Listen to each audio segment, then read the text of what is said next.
Nobody builds 5G like Verizon builds 5G, because we're the engineers who built the most reliable network in America. And the more you do with 5G, the more building it right matters.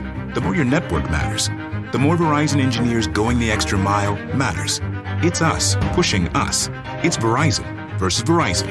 5G built right from America's most reliable network. Most reliable based on rankings from RootMetrics second half 2020 U.S. report of 3 mobile networks. Results may vary. Award is not an endorsement.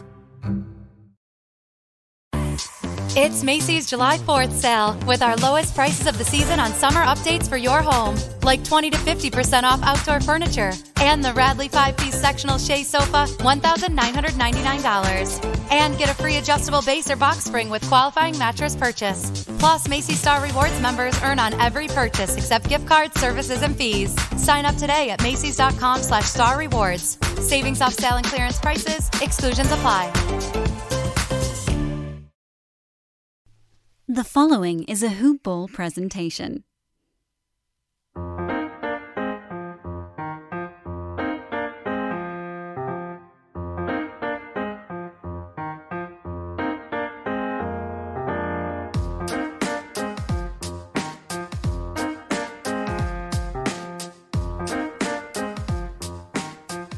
Heyo! Welcome to Tuesday's Fantasy NBA Today and Today in Sports Betting simulcast, a very special episode, as our buddy Devin Ellington, the normal host of Today in Sports Betting, is being carried away by a biblical flood in Oklahoma right now. So we are simulcasting today's show, or at least the sports betting part of it. I am your host, Dan Vespris. Thanks so much for tuning in, everybody.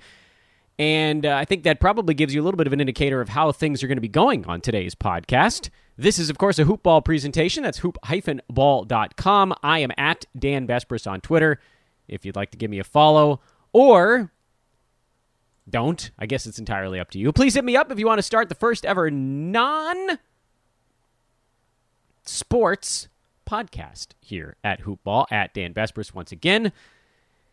DANBESBRIS. Hoopball is at Hoopball Tweets. I want to make sure you guys are checking that out. Cool things, by the way, going on at Hoopball before we dive into the betting side of the ledger today, and then we'll break down our next team in our trip around the NBA. Yesterday, of course, we broke down the Lakers as our first fantasy recap on the 2020-2021 campaign. That's hard to say. That's why I often don't say it that way. And today, we'll be looking at the Clippers. So we'll just cover the other, or that's not fair, but another of two teams in Los Angeles. There you go. But the cool thing going on at Hoop Ball right now, in addition to, and we mentioned this a bunch of times last week, in addition to the fact that we have a new podcast called the All Rookie Podcast, hosted by the great William Harris, where they break down it's he right now, although there will be guests and other fun things going on. Most recently, William did an episode of a mock draft.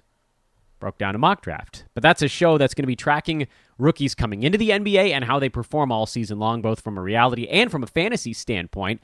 So very good show for folks that are into dynasty leagues, which is a perfect segue into our next new podcast dropping at Hoop Ball today, probably within the next 2 hours. It's called Punt Intended. I know, it's a pun on the word pun. Punt Intended, a Dynasty NBA podcast. So it's a show. Rhett Bauer and Travis Fuller, the two hosts. Rhett writes for us here at Hoop Ball. The show is going to be focused exclusively on Dynasty leagues. How cool is that? A Dynasty podcast. I love it. I love it. Everybody's always asking me, Dan, when are you going to talk about the Dynasty stuff? I'm not. This is a redraft podcast for the most part. I'll hint at keeper league type stuff, somebody that might be better the following year, reasons to look at guys at the end of the season, even if they're not performing at the end of said season. But this isn't a Dynasty podcast. We don't track the rookie draft for the most part. This is a redraft show. I've tried to do a better job lately of mentioning guys that have advantages in points leagues or 8-category leagues, but for the most part, this is a redraft 9-category podcast. And we are expanding our offering at Hoop Ball with the All Rookie Pod and Punt Intended, the Fantasy NBA Dynasty podcast. Those things are incredible. Can't wait for you guys to check out Punt Intended. Punt Intended, you have to kind of say it slowly, otherwise you're going to say the wrong name. That's coming out later today. They've already backfilled the show with 4 debut episodes, breaking down guys that ended the season strongly, that are sort of anomalous, guys that ended the season poorly, and what that means.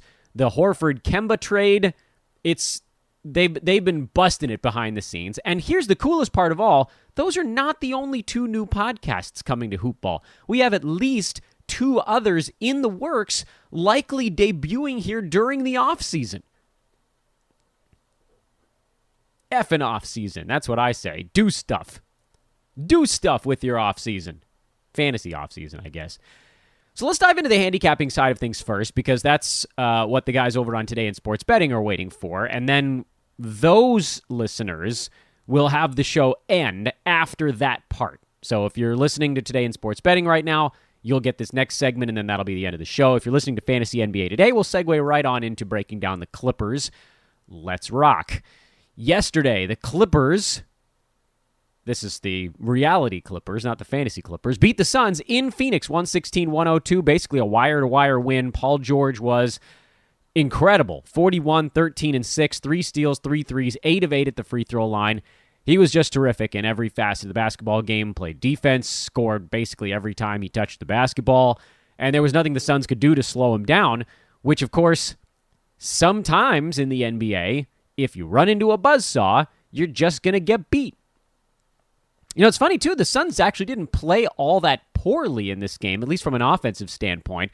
It's why we gave out the over as our free play on yesterday's podcast, because the pace of every game in this series has been really close to the same, and it wasn't all that far off in this one. The Clippers had about 100 possessions, so it was actually a little bit slower there, but as we've talked about before, when you make shots, your number of possessions tends to decrease kind of artificially because you don't get offensive rebounds. The pace slows down a tiny bit more, just because teams are taking it out of bounds through the hoop instead of long rebound, get out and run. And then over on the Phoenix side, they had about 108 possessions. Couple extra, 1 extra rebound, more turnovers. I'm counting that, by the way, in the number of possessions. And for the first time in the series, the Suns actually out free threw? What's past tense of that? The Clippers, they took 20. LA got 15 in the ball game. So once again, this one came down to which team was more efficient with their possessions. And it was a funny thing, too, because we talked about that last ball game where the teams got about 85 shots apiece and, a handful of free throws and not that many turnovers, pretty average number, and they put up 164 points, and how that total belied the fact that the game probably should have ended around 210.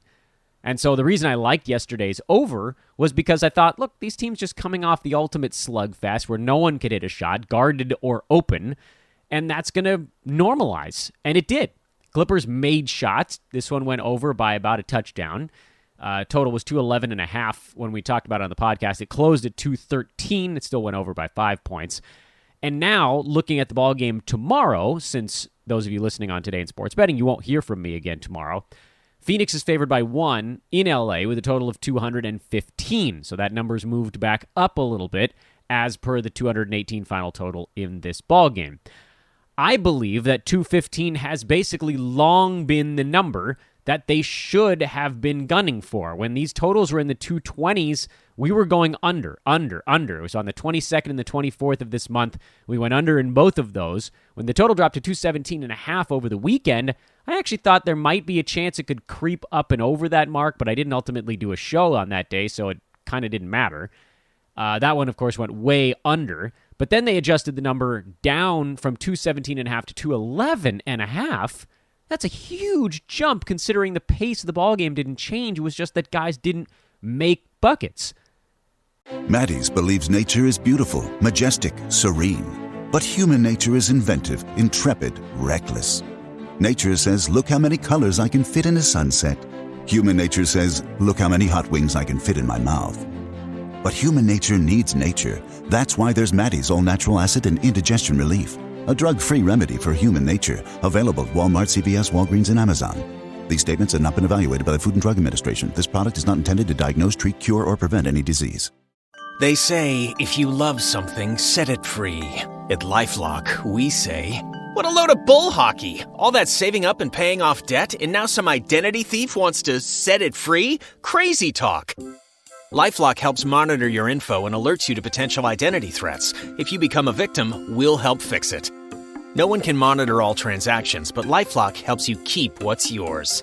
Save up to 25% off your first year at LifeLock.com with promo code LifeLock. And throughout the whole series, we did this analysis on Fantasy NBA Today yesterday that basically you've been looking at teams getting between 100 and 105 possessions, fuzzy math style. We're doing it fuzzy math style in each game so far. So the total should have generally been, if it was a perfectly average offensive performance, about 210 in each one of these games.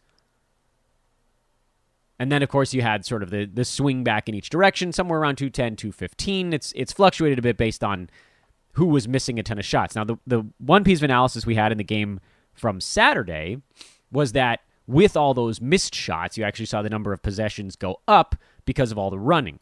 So both teams had about 110 tries, turnovers, free throws, actual field goal attempts, whatever, in that game on Saturday. So that one, if the offense was better, you might have thought it was going to be closer to 220, but you have to adjust down for the fact that a couple of made buckets would have meant slightly fewer possessions.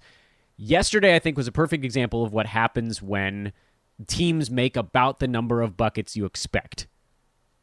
Phoenix underperformed Suns by about 5-6 points based on how many attempts they had to do something. And the Clippers overachieved, significantly by about 15. So the teams went over the pace expectation by about 10, give or take. Ended at 218, remember. So again, the pace was right around 210. So 215 is a pretty good number, I think, for tomorrow's basketball game because this is the modern NBA. They are very good offensive players. The Clippers, I think, want to move a little quicker than the Suns do. If Kawhi was in there, the game would slow down a little bit more. Clippers know they need to move a little faster. They don't want to go up against the set Suns defense as often as possible. Phoenix, I think, would rather play a half-court game because they're very good in the half-court. So 215 is pretty reasonable. Assume the Clippers miss a couple of shots. Perhaps the pace is a little bit faster, but Phoenix makes a couple more. That may slow the game down a little bit more. So I think it balances itself out.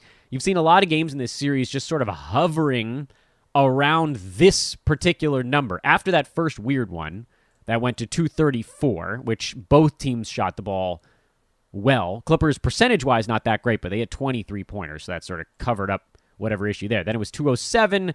Then it was 198, then it was 164, then it was 218. All of this is sort of circling around that 210 number. So if you're going to do anything tomorrow, you probably lean ever so slightly to the under, but I'm probably leaving that one alone. I think they finally moved the number close to where it should be. And then on the side, I do think Phoenix ultimately closes out the series in LA. Suns got caught a little bit with their pants down. I think they thought they were going to be able to take care of business here. Clippers just came out and hit everything, and that's probably not going to happen 2 games in a row. Sadly, sometimes the handicapping is just that easy to say, Paul George is not going to shoot 75% and get 40 points 2 games in a row. It's a pretty reasonable bet. Maybe he does it. What do you think the odds are he does it? 1 out of 20? 1 out of 10 at best? That's an odd I would fade. I also think Chris Paul is going to be better. He's slowly getting his legs back underneath him, so they'll be ready. Tonight, Milwaukee is in Atlanta. Currently, the Bucks are favored by 7 points. That's up from 4.5, the spread of the game on Sunday. And it's not just because Milwaukee won by 11. It's because Trae Young is questionable with a bone bruise. And the Hawks are battered and bruised at this point. Milwaukee is somehow, for the most part, staying healthy. Giannis has a slight tweak to his calf, but he's considered probable. Bogdanović hurt his knee. He's also probable. Here's the thing. There's no way I'm laying 7 points with a road team in the conference finals. I'm just not. I don't care who's in or who's out, frankly, on either side, unless the Hawks were missing like Trae and Capella and John Collins or something like that. Then I'd probably have trouble taking 7 points. But in a game like this, you have to at least look at the underdog, even though Milwaukee's beat them up pretty good 2 games in a row. The last one, by the way, worth noting that Milwaukee did most of the upbeating towards the end of the ball game. It was tight throughout. Milwaukee opened it up late. Chris Middleton had a 20-point quarter, and that really did the trick. But there's the Trae Young injury looming over everything. He had 35 points on 23 shots in that last ball game, but if he's limited even a little bit, that pretty much removes the Atlanta offense. They're not going to get what they want against Milwaukee, who, again, they pretty much they throw their fastball on defense, and the guy that can break it down a little bit is Trae Young. So this is, again, one of those situations where you sort of put all the pieces together and it points to, I don't know how on earth you make a bet before tip in a game where we don't really know what Trae Young's going to look like. It's like if we were betting on the Suns and the Lakers games when we knew Anthony Davis wasn't 100% and he was giving it a go. That was a time where you wanted to fade LA, if anything. Right now, I think this number is built on Trae Young either playing very hurt or not playing at all. So you might have an opportunity here in the midday to get down on Atlanta +7, and if Trae Young is announced as a go for this ball game, you might see that line come back down to about Milwaukee by 5. Not that 2 points is a juicy middle, but in a playoff game where every point is critical, 2 points is actually pretty good. Most middles you're looking for more like 3 to 4, but that may be your best pre-game action on this ball game, is to try to set up a middling opportunity. And right now that would be to take Atlanta early and Milwaukee late. You could bet off of it if the line doesn't move, if Trae Young is still out or something like that. Although I still think Atlanta keeps this game close. I don't think they get beat up both times at home by double digits. And 7 points isn't all that far inside double digits. So if you think this is a ball game in any way, shape, or form, you have to lean towards Atlanta. And after seeing the last one, and defensively, that's where things have really turned around a little bit, because Milwaukee's still scoring a fair amount in these games. Atlanta really hasn't put up much in the way of points. The total is currently set at 218.5. That has been dropping like a boulder. It was 226 for game 2, 225 for game 1. That one finished at 229, so they didn't move it very much. Then the next one finished at $1.16. Excuse me. I can do my math right. They adjusted the total down by 2. The next one finished at 215, and they adjusted the total down by 6. So again, this is an expectation that there is no Trae Young in that ball game. 218.5 is starting to get kind of low for this series, especially because Milwaukee, they'll run as often as they humanly can. So this is where I get to with this handicap. And another reason why I don't think I can advise betting it before the game starts. If Trae Young is playing, Atlanta will continue to do mostly what they've been doing. We have a pretty good feel for the kind of ball game you're going to get there. It's going to be a total probably between 215 and 225. If Trae Young sits, it completely changes what both teams are doing. Milwaukee defensively can change what they're operating with. I don't know if they have that game plan ready to go, but certainly for Atlanta, they'll probably try to limit the number of opportunities Milwaukee has in transition. So you might actually see a pretty slow ball game if the Hawks are laser focused on getting back on defense, like not crashing the glass, retreating, setting up the half court, trying to make Milwaukee beat them in the half court, which they probably would without Trae, but certainly the open court, Giannis is the best open court player in this series, but Trae Young isn't all that far behind him. You take Trae out of the equation, there is a colossal drop-off. Now you've got Giannis, who's one of the preeminent open court players in the entire NBA, and on the Hawks, you have none. Lou Williams is not an open court guy. John Collins is not going to create. Bogdanovic, he'll fire a transition 3, but that's about as far as that goes. Herter, no. Gallo, no.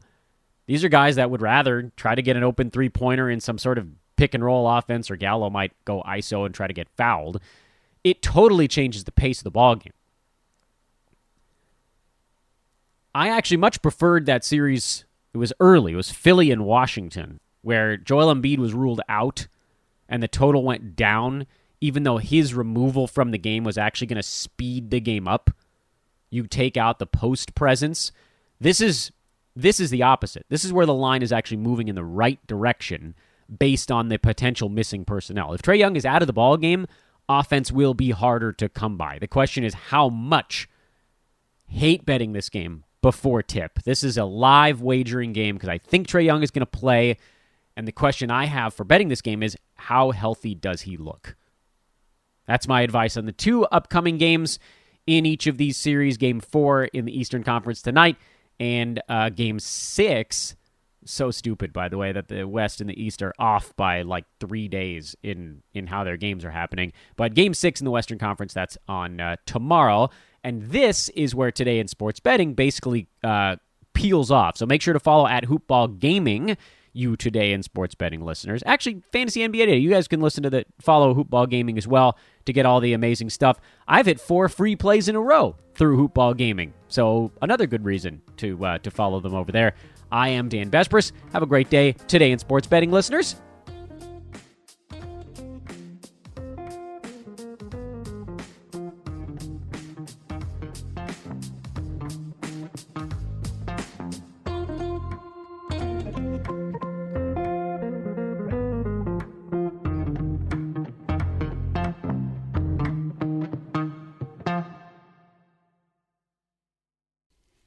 Maddie's believes nature is beautiful, majestic, serene. But human nature is inventive, intrepid, reckless. Nature says, look how many colors I can fit in a sunset. Human nature says, look how many hot wings I can fit in my mouth. But human nature needs nature. That's why there's Maddie's all-natural acid and indigestion relief. A drug-free remedy for human nature. Available at Walmart, CVS, Walgreens, and Amazon. These statements have not been evaluated by the Food and Drug Administration. This product is not intended to diagnose, treat, cure, or prevent any disease. This is Mission Control. The tallest, fastest, and longest steel coaster in Kings Island needs you. Must be able to handle a 300-foot drop and speeds up to 91 miles per hour while dodging meteors. No training required. Are you up for the challenge? Introducing Orion at Kings Island, one of only 7 giga-coasters in the world. Right now, everyone pays kids' price. Kings Island tickets, just $45 online.